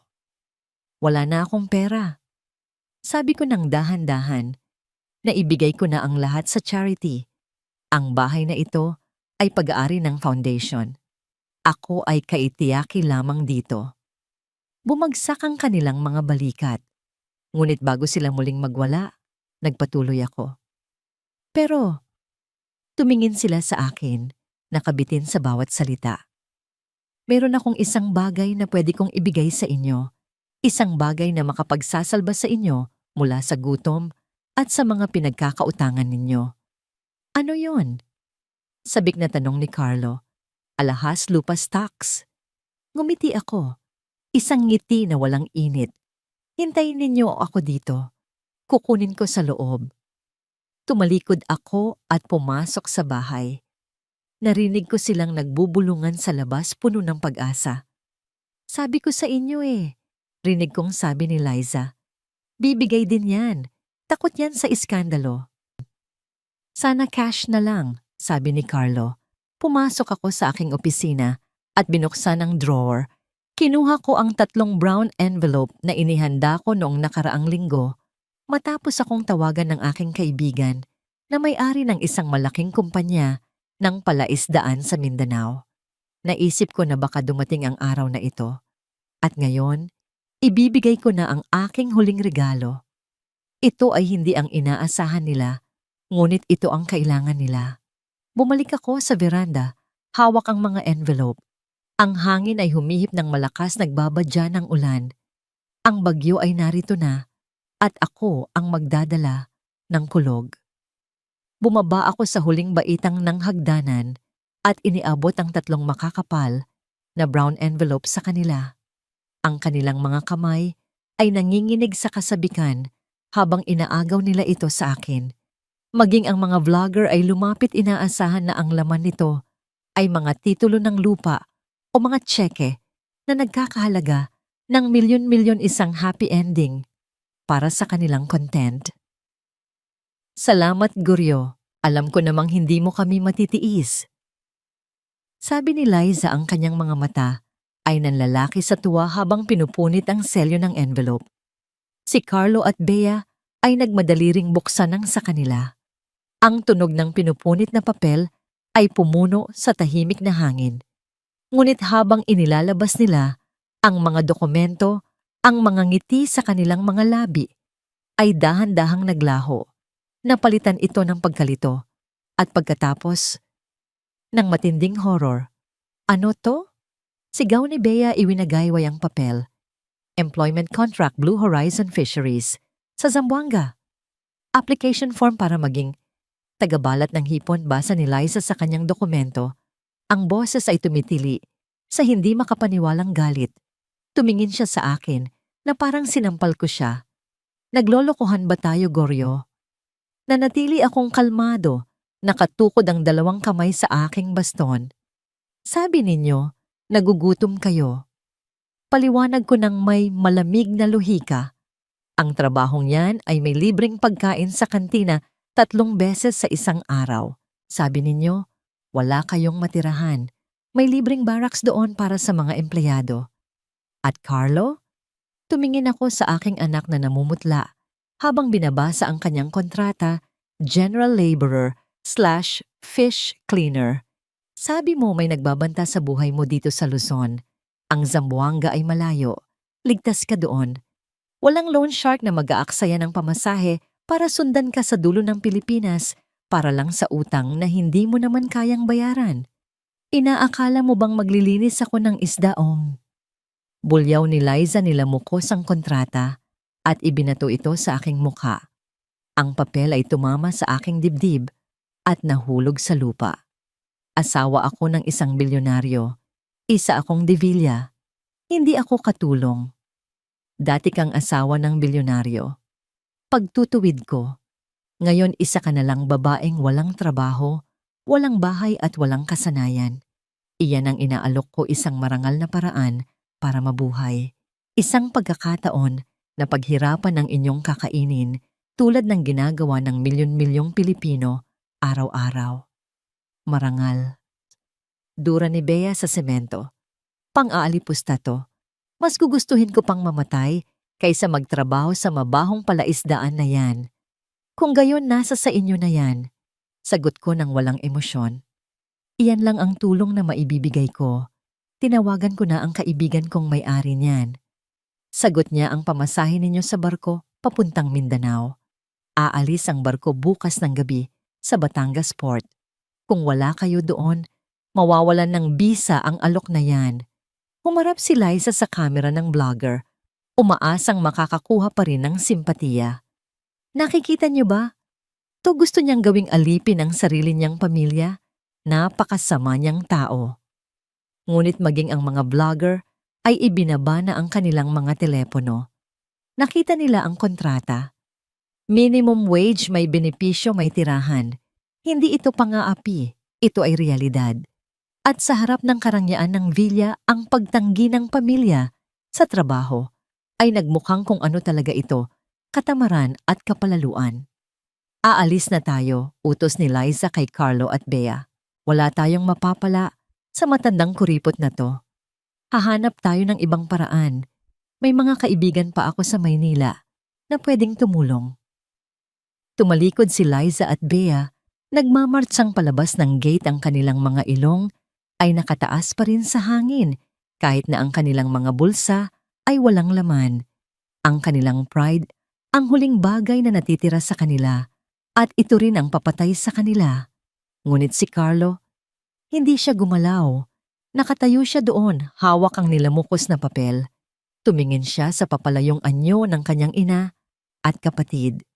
Alam niya ang katotohanan, wala nang kaibigan na tutulong sa kanila. Wala nang matatakbuhan. At ang mga loan shark ay hindi nagbibiro. Tumingin si Carlos sa akin. Sa kanyang mga mata, nakita ko ang pagguho ng kanyang ego. Nakita ko ang takot ng isang hayop na nasukol. At sa huli, nakita ko ang pagtanggap. Papa! Simula niya, ang boses ay mahina. Huwag mo akong tawaging Papa. Putol ko. Sa kontratang yan, isa ka lang empleyado numero 452. Kung magtatrabaho ka ng maayos, mabubuhay ka. Kung hindi, sisisantihin ka nila. Walang espesyal na trato. Naiintindihan mo ba? Tumulo ang luha sa pisngi ni Carlo. Dahan-dahan tumango siya. Opo, sir. Ang salitang yun, sir, ay ang huling pako sa kabaong ng aming relasyon bilang mag-ama. Ngunit ito rin ang unang hakbang niya sa pagiging isang tunay na lalaki. Pinulot niya ang kontrata ni Liza at Bea mula sa lupa. Baka magbago ang isip nila kapag gutom na sila. Bulong niya sa sarili. Tumingin siya sa akin sa huling pagkakataon. Walang yakap, walang paalam. Tanging isang tingin ng pagkaunawa na ito na ang katapusan. Tumalikod siya at naglakad palabas ng gate, hindi sumunod sa kanyang ina, kundi tumungo sa direksyon ng pantalan. Ang kanyang mga balikat ay nakabagsak, ngunit sa unang pagkakataon, siya ay naglalakad gamit ang sarili niyang mga paa. Isara mo na ang gate, Consuelo, utos ko. Ang mabigat na bakal na gate ay dahan-dahang sumara, tinatakpan ang tanawin ng mga multong iyon. Ang mga vlogger na walang nakuhang drama na inaasahan nila ay umalis na rin ng tahimik. Ayos lang po ba kayo, Don Gorio? Tanong ni Consuelo. Inaalalayan ako. Sa siko. Huminga ako ng malalim. Ang hangin ay amoy asin at ulan. Nawala na ang bigat sa aking dibdib. Ang huling tali na nag-uugnay sa akin sa nakaraan ay naputol na. Ayos na ayos, Consuelo. Sagot ko. Ngayon lang ako naging ganito kaayos.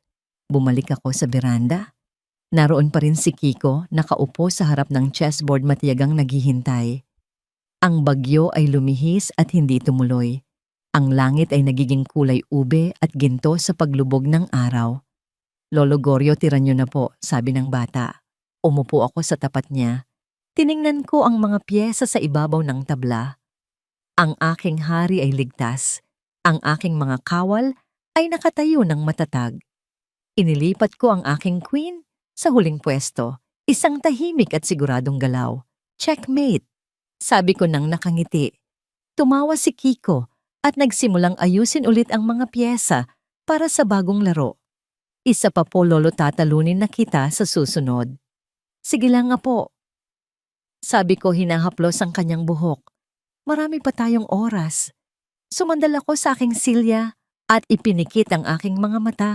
Ninanamnamang tunog ng tawanan, ang init ng pamilya at ang kapayapaan ng isang buhay na sa wakas ay akin na talaga.